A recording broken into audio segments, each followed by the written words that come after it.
Hello everyone, thank you so much for coming. So for today, we are going to present to you our CareNest. So basically, it is a low-cost, portable baby incubator with an AI preventive maintenance system. So why do we have this? Well, turns out that the leading cause of neonatal deaths around the world is prematurity. Around 1 million babies die each year due to prematurity. Now, what's so special about this is that it can all be avoided mainly by maintaining the homeostatic thermal conditions of the baby during the first few weeks of life, hence a baby incubator. Turns out that in the developing countries, it's really hard for them to reach to such medical facilities because first of all, it's really expensive. A traditional incubator can cost up to at least 50,000 HKD to even beyond that. And many countries do rely on donations from other countries, so they have to be relying on these used and outdated devices. As you can see on the graph over here, the ratio is pretty uneven given the developed and the developing countries. So that is why our team packed our bags and we went to the Philippines. So on our field trip, we mixed our approaches of qualitative and quantitative research systems, and we went to the local barangays, which are basically the rural villages. We went there and we interviewed mothers, healthcare workers, barangay officials, and turns out that well, they told us that doctors usually visit them only once or twice a year. So this basically means that they can't really rely on them anymore. So in case of emergencies, they need a backup. So this is why they told us that there's a very significant need for intuitive baby incubators that can be easily operated without expert guidance. Yep. So when it comes to the products already existing in the field, we found the three main products that can compete with us, being on the slide shown, but they each represent one of the aspects of baby incubator, and they are not quite useful in the case of remote areas that we're addressing issues of. First, it might be the durability of the incubator, or its cost, or maybe the lack of the essential temperature control systems of this incubator, as each of them has its own weaknesses.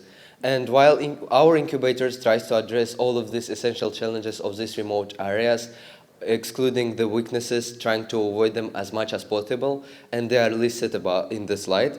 And as you can see, we've listed AI anomaly detection system in it too, and one might logically ask, why do you need it in your baby incubator?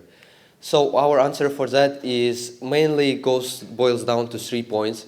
First is cost effectiveness. It can effectively lower the operational costs of this baby incubator by 20 to 30% in our estimates. Secondly, as proven by the Hamburg research scientists, it can increase the operational efficiency of the baby incubator detection systems. And last but not least, the preventative maintenance means that there won't be any accidents where one part needs to be repaired when it's already in use. So the baby will be safe at all times and there will not be any malfunctions at all. Okay. Before going in details, what does our AI model do? So basically, we collect the data from the baby incubator. Our AI model analyzes the data, and then it tries to flag the abnormalities in there. Let's say there's sudden spikes in temperature or sudden drops in it. So it flags the abnormalities, and then it classifies what might be the cause of the anomaly. Let's say it could be sensor failure, it could be external temperature rising. So for that, we have our AI uses isolation forest and random forest. But why? First of all, it's a semi-supervised model. So it works really well on limited label data, which is actually a practical case when we see healthcare projects. And then we have, by combining these two models, we get a balanced trade-off. So we have isolation forest for anomaly detection and random forest for classification. So by using both together, we reduce the weakness of individual models. So we get better accuracy and better performance. And then both of these models, they both follow the decision tree model. So it makes them really efficient and consistent when they're done together. Also, both of these models are highly scalable and they work really well on low-powered devices.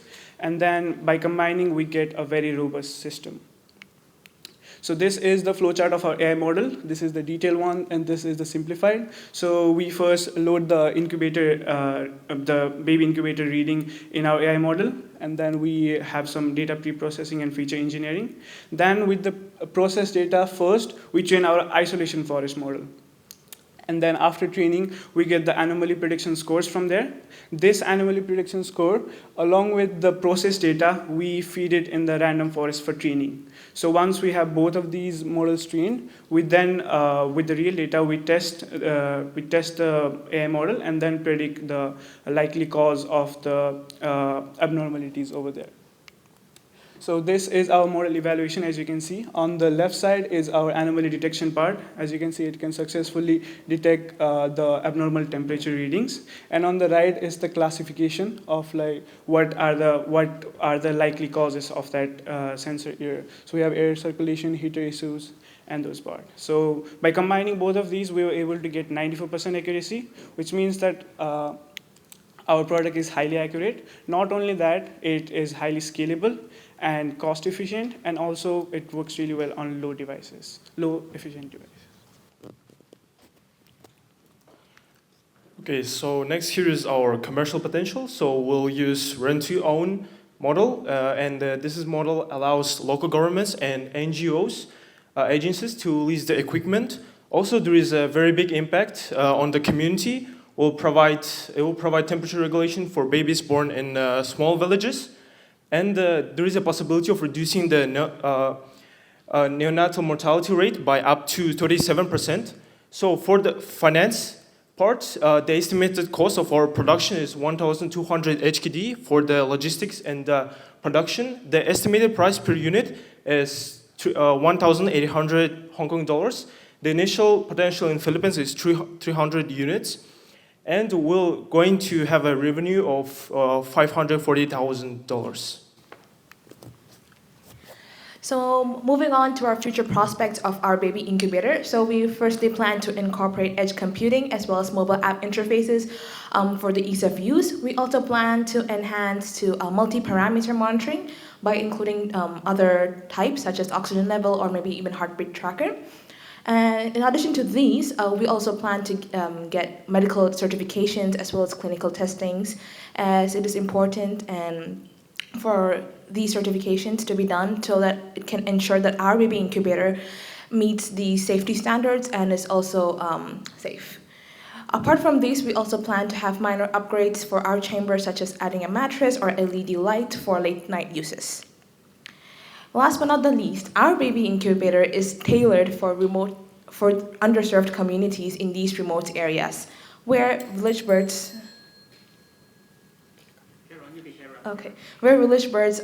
can cause neonatal complications. AI is used here in fault detection to ensure the functionality as well as reliability.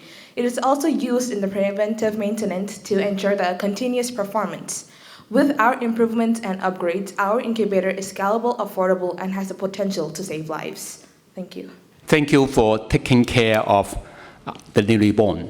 I have two questions. One is, we talk about the cost, but your costs have not included promotion costs. Okay, now I'm finishing the question. The other thing is, okay, talk about certification. The certification cost will cost a lot of money as well, and also time which may need to modification of your current incubator. Be aware of this. Thank you. Well, thank you so much for your question. Our incubator is not for commercial purposes, so that is why we do not have promotion costs. So what we are originally planning to do is that we will reach out to the NGOs, to governments who need these equipment, and hopefully we can partner up with them, and that is how they will help us distribute it to the areas that need our equipment. And when it comes to licensing and stuff, yeah, it is very expensive. So for now, our focus is to we've been applying fundings here and there. We've applied fundings from the UN, so yeah, that will figure out our costs for the licensing too. Number of babies? Number of babies who need this. It's about, well, it is the, well, the, yes, hold on. On the first slide, I mentioned that around 1 million babies die each year due to prematurity. Well, you can say that that could be our number of babies size, market size. 1 million babies that die of preventable deaths. Every year. Yes. Your AI model is trying to improve the maintenance of the incubator, right? But why do we need to do that, right? For example, in the current incubator, right, we already have a very stable system for that, okay?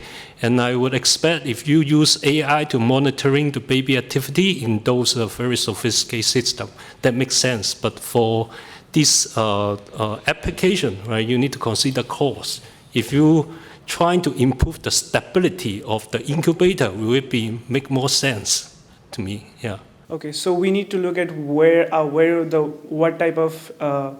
targeting this product. So it mostly goes to remote areas, and in remote areas we do not have like a well facilitated environment or surrounding to keep these incubators. So the risk of damage in the incubator or those kind of complication is really high, because first we need to transport the incubator there, keep it safe, which is really hard to do.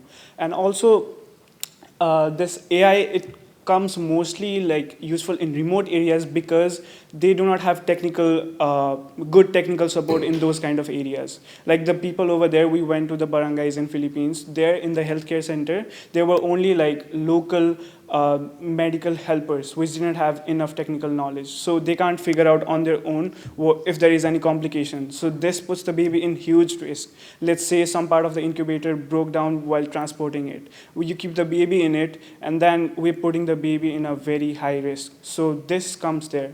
Our AI comes there to help. So first, if you know that there's some problem, you will take out the baby. And then we can also further do some preventive maintenance stuff on it. Thank you, Lingnan University.